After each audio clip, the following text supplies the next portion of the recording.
Okay, ganito po yan, no? Di ba po, ang budget nag-emanate sa House. Ibig sabihin, nagsisimula yan sa House at ipapasa namin dapat on third reading bago po siya mapunta sa Senado. Okay? So, yung BICAM naman, sinasabi lang yon. Bakit ko ini-insist yung small committee? Kasi yung BICAM, mangyayari lang yon pag naipasa na ng House of Representatives yung version namin ng budget at ipinasa rin ng Senado yung version nila ng budget. No? Lahat naman ng batas na ginagawa na may disagreeing provisions o may mga provision na magkaiba doon sa version ng Senado at version ng House of Representatives, yan po ang binabaycam. Kasi kung pareho po yung version na pinasa, wala na pong bycam. Okay? So, next po.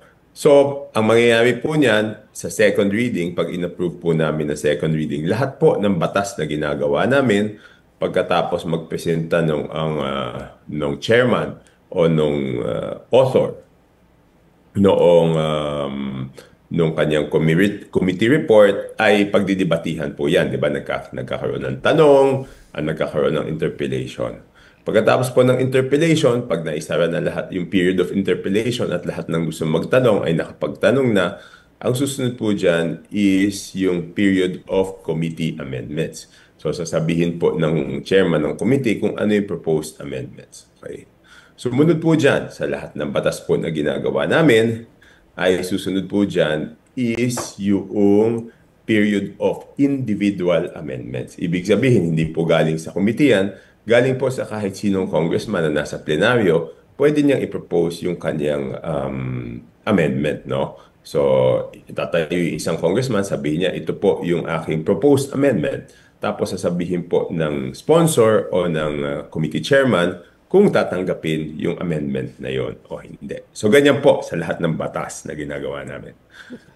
Okay, ang practice na dapat ihinto is kasi dito sa budget, ang ginagawa po dyan, sasabihin, we will accept committee amendments. Pagkatapos po ng committee amendments, sasabihin, we will form a small group to accept the individual amendments. So, magpo-form. 4 na tao lang po yan. 4 na tao lang po yung small group na yan. I-assign na sila po ang tatanggap ng individual amendments after maaprubahan namin on second reading. So, ang sasabihin, maggagawa ng small committee of 4, tapos aaprubahan namin on second reading. So, ibig sabihin, parang binigyan mo ng blankong cheque yung 4 na tao na yon na baguhin yung budget. Kasi, pagkatapos namin mag-second reading o approve on second reading, di ba may break kami. So, pagbalik namin, excuse me, makukuha na lang namin yung kopya ng budget at makikita kung yung amendments doon ay kung ano yung mga amendments doon. So, ibig sabihin, kahit makita mo after, hindi ka na pwedeng bumoto against it kasi nakaboto ka na. Di ba? Di dapat unahin talaga yung individual amendments isa-isa bago botohan. Hindi pa pwedeng bibigyan mo ng blanket authority yung 4 na tao na magdesisyon. So, yun, sikreto yun. Wala namang minutes yun.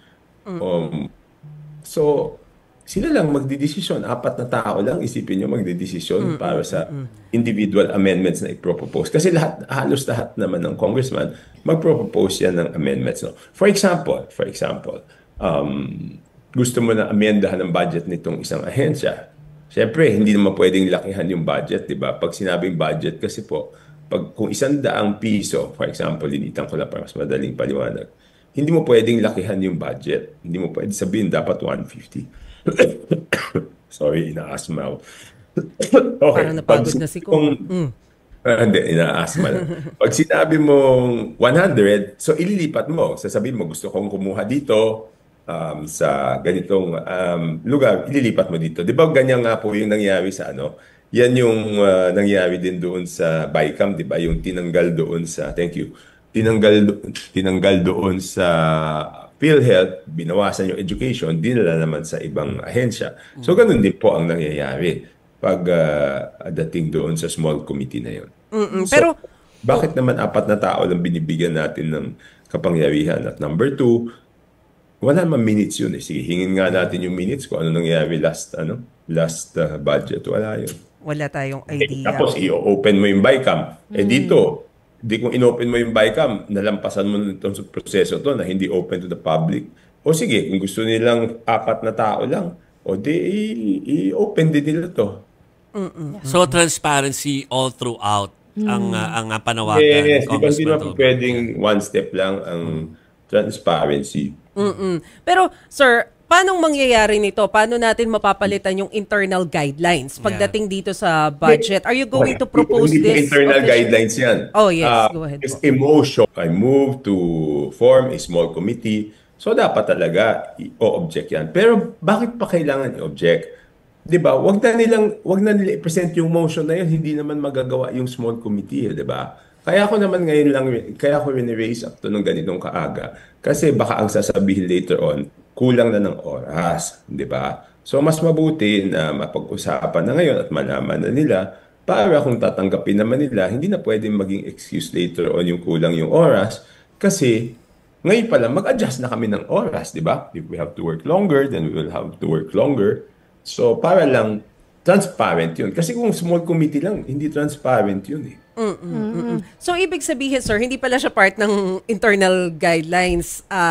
Ito Oh, ay hindi- parang motion Nasa- lang. doon nasa- no, it's actually an exemption from our rules. Yeah, Kasi yeah. ang namin is committee amendments, individual amendments, second reading. Dito po, yung gumagawa ng small committee, dahil dito nga lang yung ginagawa sa budget, yung motion na yon ay ine-exempt itong, iniiba yung rules para lang dito sa budget, di ba po?